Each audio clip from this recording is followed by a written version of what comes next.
जनसंख्या के तत्वों और चारित्रिक विशेषताओं की चर्चा करने के बाद हमने जनसंख्या के वितरण को प्रभावित करने वाले विभिन्न कारकों की चर्चा की थी। ठीक है। तो अब हम उन कारकों की चर्चा के बाद ये देखते हैं कि विश्व के ऊपर या यूं कहें कि ग्लोब के ऊपर हमें जनसंख्या का वितरण किस प्रकार से पाया जाता है। हम चूंकि हम भूगोल के विद्यार्थी हैं, हम ग्लोब की जो भौगोलिक संरचना है उसके प्रति भली भांति वाकिफ है उससे, कि किस तरह की विशेषताएं हमें ग्लोब पर देखने को मिलती है भौतिक तत्वों से संबंधित। ठीक है।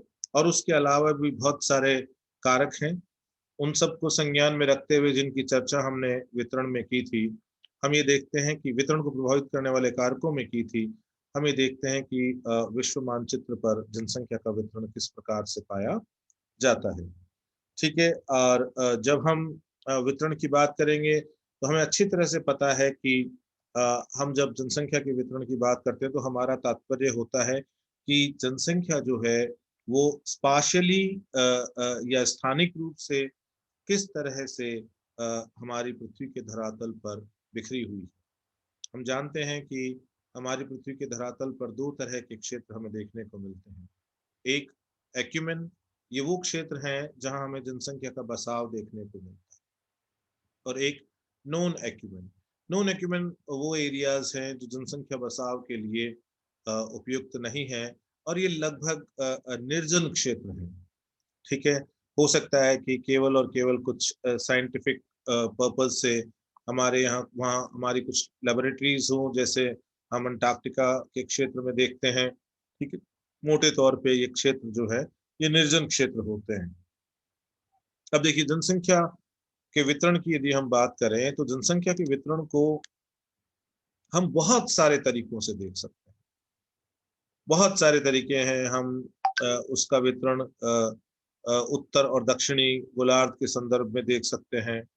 हम जनसंख्या के वितरण को पूर्वी और पश्चिमी गोलार्ध के संदर्भ में देख सकते हैं। ठीक है। तो हेमिस्फीयर्स में किस तरह का डिफरेंस पाया जाता है, नदर्न हेमिस्फीयर और सदर्न हेमिस्फीयर में, या ईस्टर्न और वेस्टर्न हेमिस्फीयर में। ठीक है। हम इसको लैटिट्यूडनल और लॉन्जिट्यूडनल एक्सटेंट के साथ में देख सकते हैं कि अक्षांश और देशांतरीय विस्तार के साथ हमें जनसंख्या का वितरण कैसा देखने को मिलता है। तो सबसे पहले हम चर्चा करते हैं अक्षांश एवं देशांतरीय वितरण प्रारूप की। ठीक है। किस तरह से जो हम लैटिट्यूडनल और लॉन्जिट्यूडनल डिस्ट्रीब्यूशन पैटर्न हमें देखने को मिलता है जनसंख्या का, हम उसकी चर्चा करेंगे। हम अच्छी तरह जानते हैं कि विश्व की लगभग 90% जनसंख्या उत्तरी गोलार्ध में निवास करती है, और ये अभी थोड़ा घट के 85% की तरफ जा रहा है।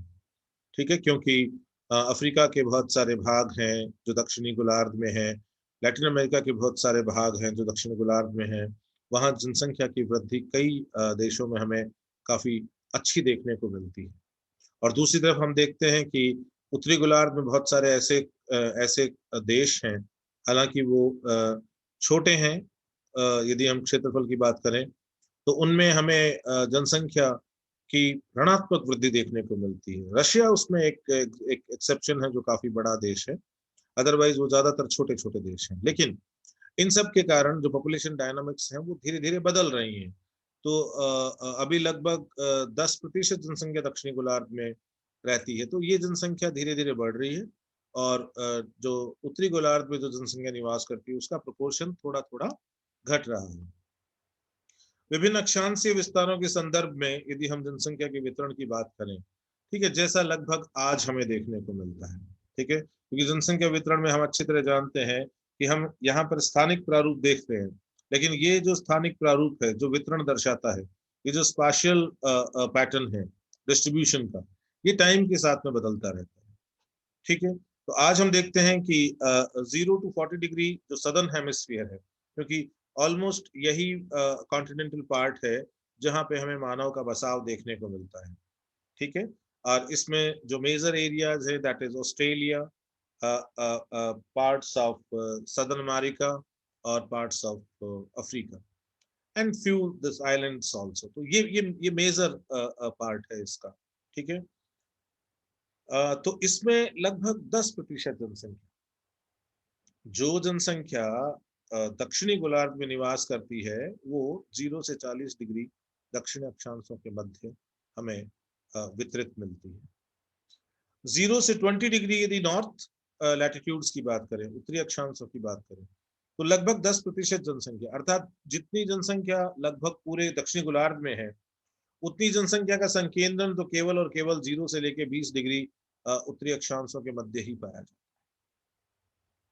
ठीक है, इसके बाद 20 से 40 डिग्री जो नदर्न लैटिट्यूड्स है, ये एरिया पूरी दुनिया का सबसे ज्यादा जनसंख्या के संकेंद्रण वाला क्षेत्र। ठीक है, this is the most populous belt of the world. 50%, लगभग आधी जनसंख्या पूरी दुनिया की वो यहीं पे निवास करती है। Almost 50% of the entire population of the world.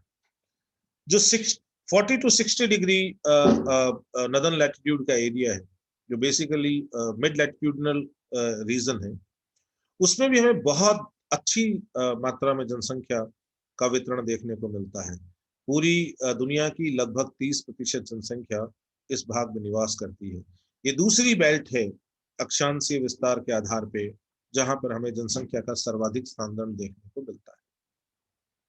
और फिर लगभग 1% जनसंख्या जो है ऑलमोस्ट वो 60 डिग्री से बियॉन्ड टुवर्ड्स द पोल्स हमें नदर्न हेमिस्फीयर में देखने को मिलती है। और ये बहुत ज्यादा छितरी हुई है ना इन इलाकों में, क्योंकि क्लाइमेटिकली ये रीजन जो है वो बहुत हार्श रीजन है, बहुत जलवायविक अतिरेकताओं वाला क्षेत्र है, इसलिए ये जनसंख्या को आकर्षित नहीं करता है। ठीक है, अब हम देखते हैं कि जब हम यहाँ देख रहे हैं कि 0 से 20 डिग्री वाला क्षेत्र है, उसमें उत्तरी गोलार्ध में, उसमें हमें 10% जनसंख्या मिलती है। हम अच्छी तरह जानते हैं कि इसकी जो जो बेल्ट इसकी इक्वेटर के पास में है, वहां पर इक्वेटोरियल फॉरेस्ट रीजन है ना, विश्वतीय वन क्षेत्र है वो। उसके बाद में हम देखते हैं कि इस क्षेत्र में जो टेम्परेचर है वो काफी हमें ऊंचे दिखाई देते हैं। और जो क्षेत्र है इस बेल्ट में, वो जैसे आपको अच्छी तरह पता होगा कि एशिया की यदि बात करो तो एशिया के अंदर इसमें मूलतः भारत का क्षेत्र आता है। उसके बाद में इधर मलेशिया, इंडोनेशिया के क्षेत्र आते हैं। ठीक है, तो इसमें जैसे जैसे भारत का जो क्षेत्र आता है, वो क्षेत्र जो है वो पेनिनसुलर इंडिया का भाग है केवल, है ना। इसमें जो हमारा बहुत ज्यादा बसा हुआ जो इंडो गैंगेटिक प्लेन है, वो इससे ऊपर है, वो 20 to 40 डिग्री नॉर्थ लैटिट्यूड वाले बेल्ट में है। ठीक है, इंडोनेशिया का जो पार्ट है, जो काफी जनसंख्या संकेंद्रण वाला भाग है, वो इस बेल्ट में शामिल है। इसके अलावा हम देखते हैं कि अफ्रीकन कंट्रीज इसके अंदर आते हैं, जो विषुवत रेखा के ठीक उत्तर में है। और इसके साथ साथ दक्षिण अमेरिका जो महाद्वीप है, उसमें भी हम देखते हैं कि जो उत्तरी भाग है उसका, उसके देश इसमें आते हैं। तो ये केवल 10% भाग को घेरता है। अब हम जब ये अगली बेल्ट की बात करते हैं 20 to 40 डिग्री की, इसमें देखिए दो बहुत बड़े बड़े पॉपुलेशन कंसंट्रेशन है। नंबर 1 साउथ इंडिया का कंसंट्रेशन, जिसमें भारत का जो जो पूरा जो नदर्न पार्ट है, जो हाईली पॉपुलेटेड है, वो एरिया 20 to 40 डिग्री वाले क्षेत्र में आता है। इसके अलावा साउथ ईस्ट एशिया के जो बहुत सारे, अच्छा भारत ही नहीं, इसमें पाकिस्तान भी है, बांग्लादेश का क्षेत्र भी है, वो भी सारे इसी में आते हैं।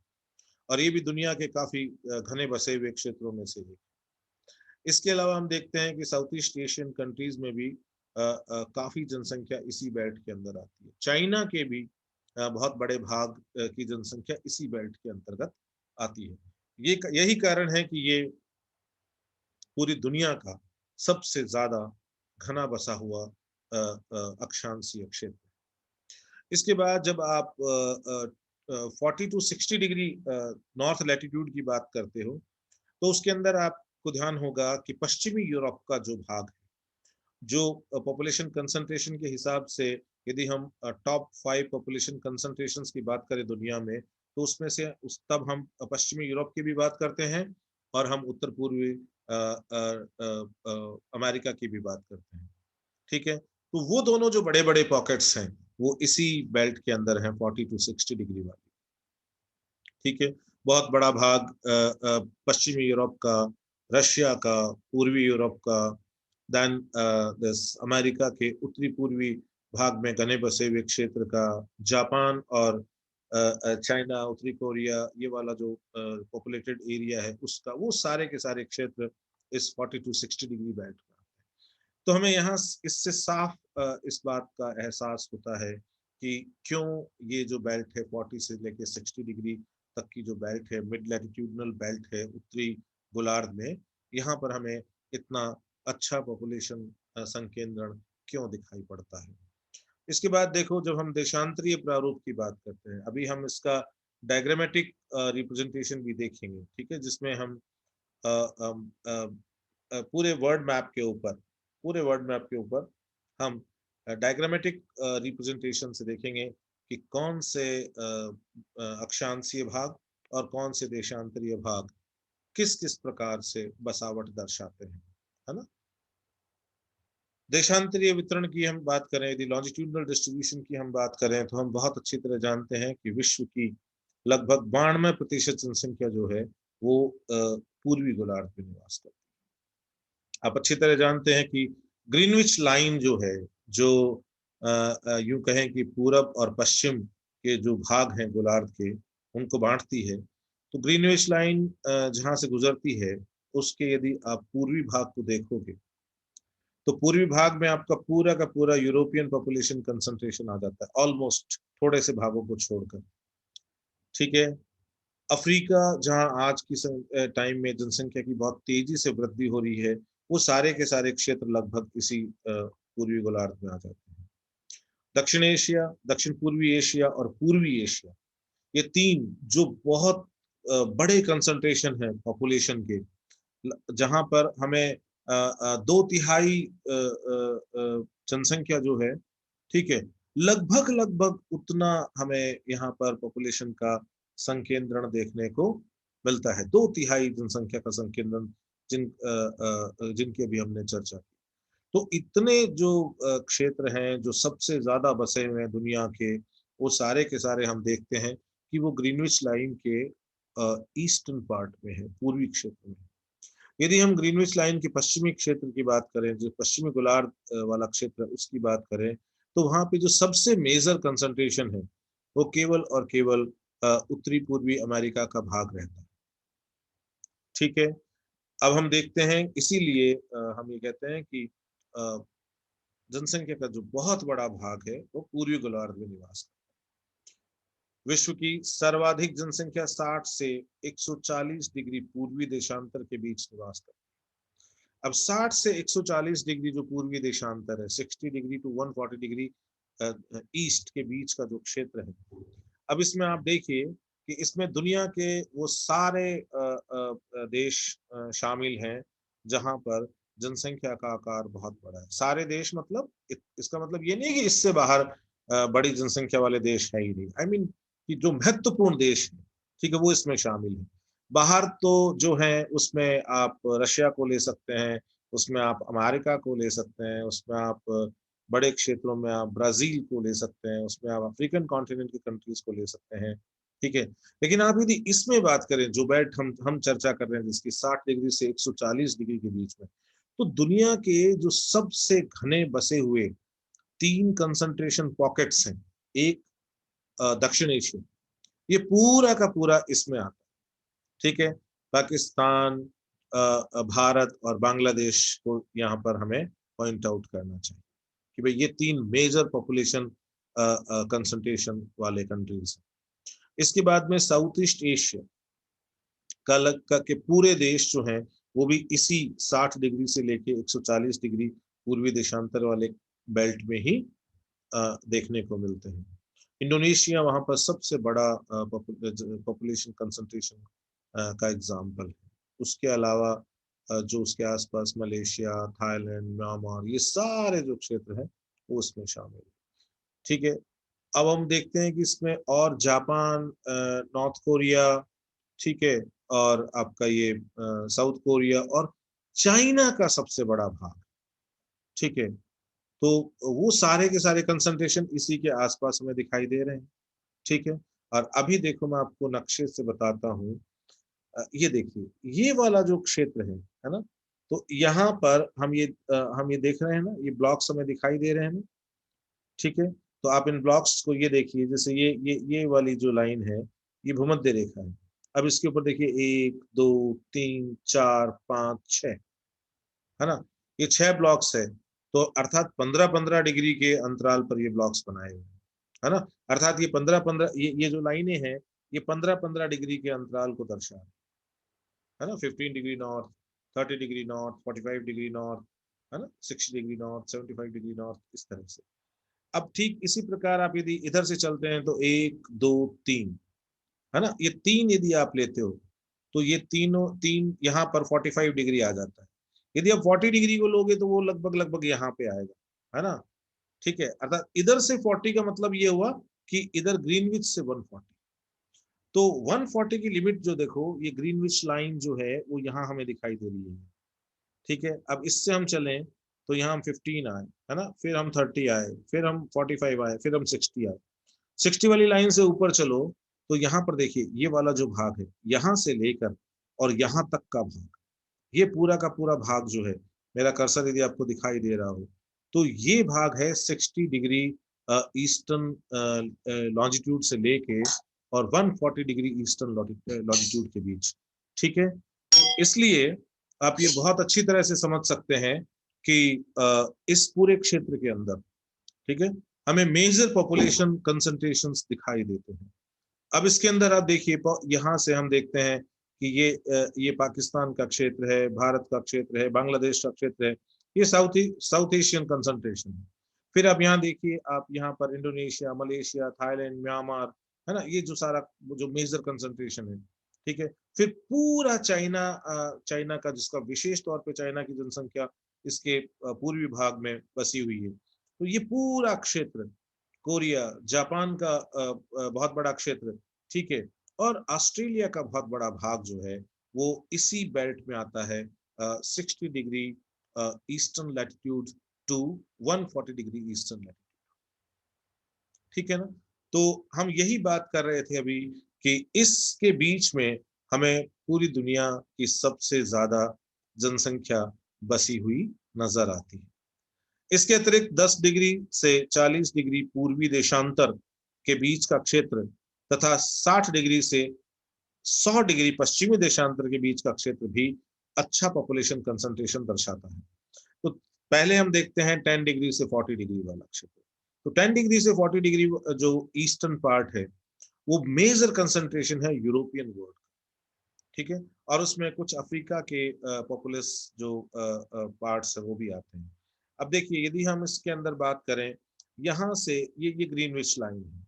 ठीक है, तो हम 10 डिग्री से 40 डिग्री की बात करें तो हम लगभग लगभग यहाँ से लेके और यहाँ तक की बात कर रहे हैं। तो ये वाला जो एरिया है, ठीक है, इसमें जो सबसे मेजर कंसंट्रेशन है वो पश्चिमी यूरोपीय भागों का है।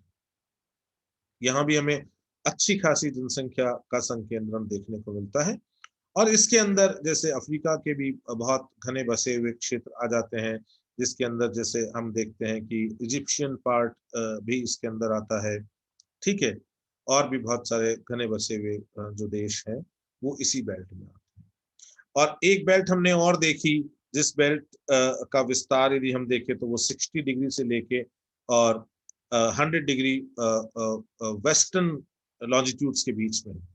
अब यहां से देखिए, आप यदि इस ग्रीनविच लाइन से चलते हैं, ठीक है, तो 15, देन 30, 45 और ये 60, यहां से लेकर और आगे 100 तक, इस भाग में जो सबसे ज्यादा घना बसा हुआ क्षेत्र है वो इस नॉर्थ अमेरिकन जो कॉन्टिनेंट है उसका ये वाला भाग है, जो नॉर्थ ईस्टर्न पार्ट है, जहां पर हमें जनसंख्या का बहुत बड़ा संकेंद्रण देखने को मिलता है।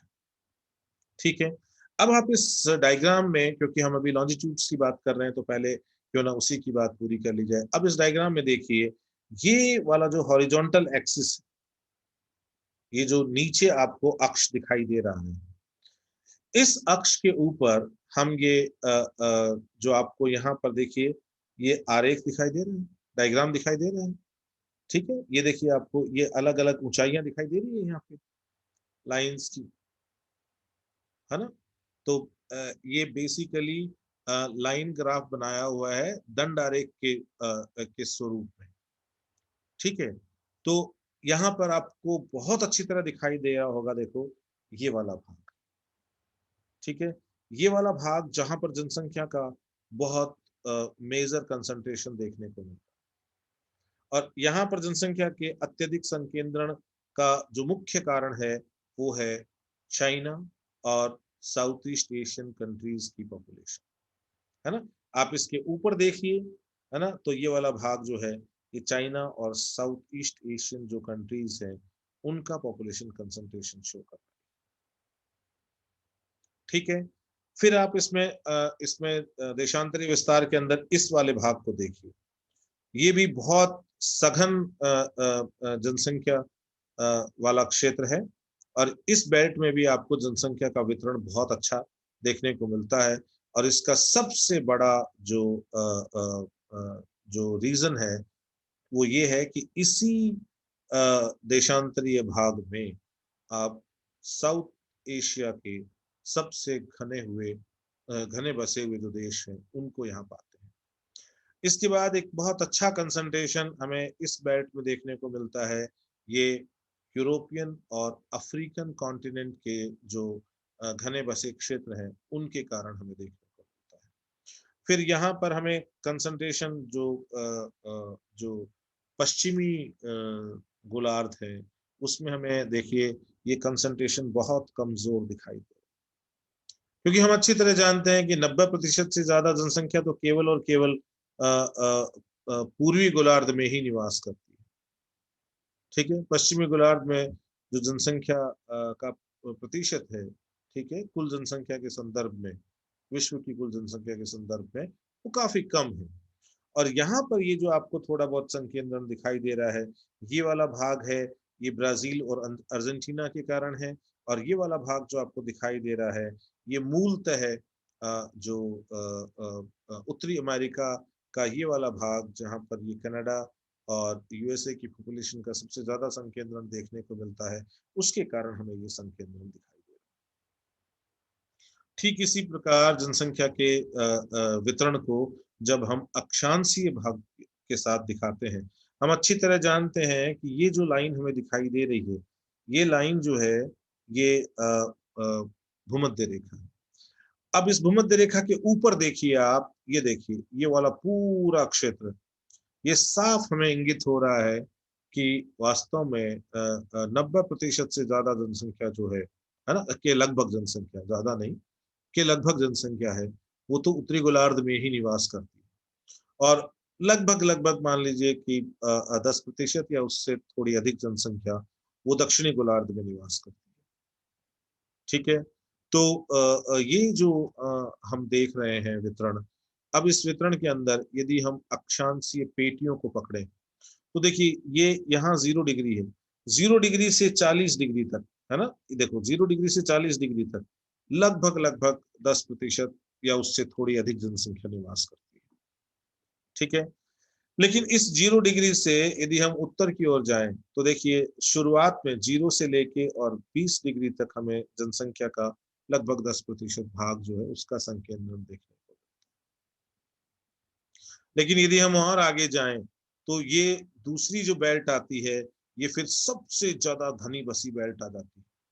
और ये जो घनी बसी बेल्ट है ना, ये देखो यहां से लेके और यहाँ तक, यहां से लेके यहाँ तक ये वाली बेल्ट, है ना, जहां पर ये कॉलम सबसे ज्यादा बाहर की ओर निकले हुए हैं, ये वाली जो बेल्ट है, इस वाली बेल्ट के अंदर अर्थात 20 डिग्री नॉर्थ से लेके और 40 डिग्री नॉर्थ के बीच में पूरी दुनिया की लगभग आधी जनसंख्या निवास करती है।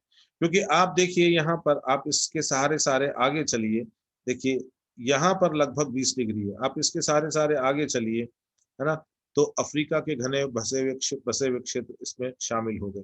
फिर आप और चलिए तो देखिए भारत के घने बसे हुए क्षेत्र, पाकिस्तान, बांग्लादेश, वो भी इसके अंतर्गत आते हैं, ठीक है। और इसके साथ चाइना के भी कुछ भाग इसके अंतर्गत आते हैं। तो ये जो पूरी बेल्ट है जिसको मैं आपको यहाँ पर दिखा रहा हूँ, ये बेल्ट जो है ये दुनिया की आधी जनसंख्या जो है उसके निवास को दर्शाती है ना। अब लगभग 30% जनसंख्या है वो इस मिड लैटिट्यूड बेल्ट में देखने को मिलती है। ठीक है, तो ये जो मिड लैटिट्यूड बेल्ट है ना, जिसको हम देखते हैं कि ये लगभग लगभग यहाँ 40 से लेके और 60 डिग्री तक के बीच का क्षेत्र, ये वाला जो क्षेत्र है ना, इस क्षेत्र में जब हम देखते हैं तो हमें जनसंख्या की लगभग 30% जो वितरण है वो इसी बेल्ट में हमें दिखाई देता है। इसके बाद यदि आप और बियॉन्ड जाते हैं 60 डिग्री से टुवर्ड्स द पोल, है ना, उत्तरी ध्रुव की ओर, तो फिर जलवायु बहुत ज्यादा अतिरेकता वाली हमें देखने को मिलती है और जनसंख्या का जो वितरण है वो लगभग लगभग 1% के आसपास में देखने को मिलता है। तो इस तरह से हमने यहाँ पर ये देखा कि किस तरह से ग्लोब के ऊपर अक्षांश और देशांतरों के संदर्भ में हमें जनसंख्या का वितरण देखने को मिलता है। अब हम देखिए एक और तरीका है जिससे हम जनसंख्या के वितरण को दिखा सकते हैं। हालांकि बहुत सारे तरीकों की हम चर्चा करेंगे, लेकिन पहले तरीके के बाद जो दूसरा तरीका है वो है विश्व के प्रमुख जनसंख्या संकेंद्रण वाले केंद्रों को दर्शाकर। ठीक है, basically we are talking about only few pockets which are highly populated over the globe, है ना। ग्लोब के ऊपर कुछ वो क्षेत्र जो बहुत ज्यादा जनसंख्या बसाव को दर्शाते हैं। इसमें हम पहला लेते हैं ईस्टर्न एशिया। ऑलमोस्ट 1/4 पॉपुलेशन पूरी दुनिया की वो इसी पूर्वी एशिया के अंदर हमें देखने को मिलती है ना, जिसमें मूलतः है चाइना और उसके साथ साथ में जो बड़े जनसंख्या संकेंद्र वाले देश है उसके अंदर हम जापान को ले सकते हैं, हम कोरिया जो है उनको ले सकते हैं। ठीक है, तो ये दुनिया के लगभग 1/4 जनसंख्या जो है उसके संकेंद्रण को दिखाता है। दूसरा जो बहुत बड़ा संकेंद्रण है वो हमें साउथ एशिया के रूप में देखने को मिलता है। साउथ एशिया में बेसिकली 3 जो बड़े कंट्रीज हैं, है ना, वो इस गांठ को बनाते हैं और वो 3 कंट्रीज है भारत, पाकिस्तान और बांग्लादेश। ठीक है, तीसरी जो महत्वपूर्ण जो यूं कहें कि जनसंख्या के संकेंद्रण की पेटी है वो है दक्षिण पूर्वी Asia, south east Asian part, है ना। और यहाँ पे जो संकेंद्रण के लिए जो सबसे ज्यादा जनसंख्या हमें निवासित दिखाई देती है वो दिखाई देती है इंडोनेशिया, है ना। वो यहाँ का इस क्षेत्र का सबसे ज्यादा बसाव वाला देश है ना। लगभग लगभग 8% जनसंख्या इस साउथ ईस्ट एशियन कंसंट्रेशन में हमें दिखाई देती है। तो हमें यहाँ साफ दिखाई देता है कि लगभग लगभग पूरे दुनिया की 60% जनसंख्या जो है वो हमें केवल और केवल पूर्वी, दक्षिण पूर्वी और दक्षिणी एशियाई क्षेत्रों में बसी हुई मिलती है। ठीक है, उत्तरी पश्चिमी यूरोप का जो क्षेत्र है वहां पर आज की तारीख में दुनिया की लगभग लगभग 20% जनसंख्या निवास करती है। जब हम उत्तरी पूर्वी अमेरिका की बात करते हैं तो वहां लगभग लगभग 5% जनसंख्या दुनिया की वो केवल और केवल जो नॉर्थ ईस्टर्न पार्ट है अमेरिका का वहां पर हमें संकेंद्रित दिखाई देती है। तो पूरी दुनिया का 80% से अधिक जो जनसंख्या है वो केवल 20% भाग में बसी हुई, केवल 20% भाग। ठीक है, तो हम समझ सकते हैं कि पूरी जो ग्लोब के ऊपर सब जगह पॉपुलेशन प्रेशर एक जैसा नहीं है, हमें उसके अंदर वेरिएशंस देखने को मिलते हैं। इसके साथ साथ और बहुत सारे तरीके हैं जिनकी चर्चा भी हम अभी वितरण में आगे करेंगे।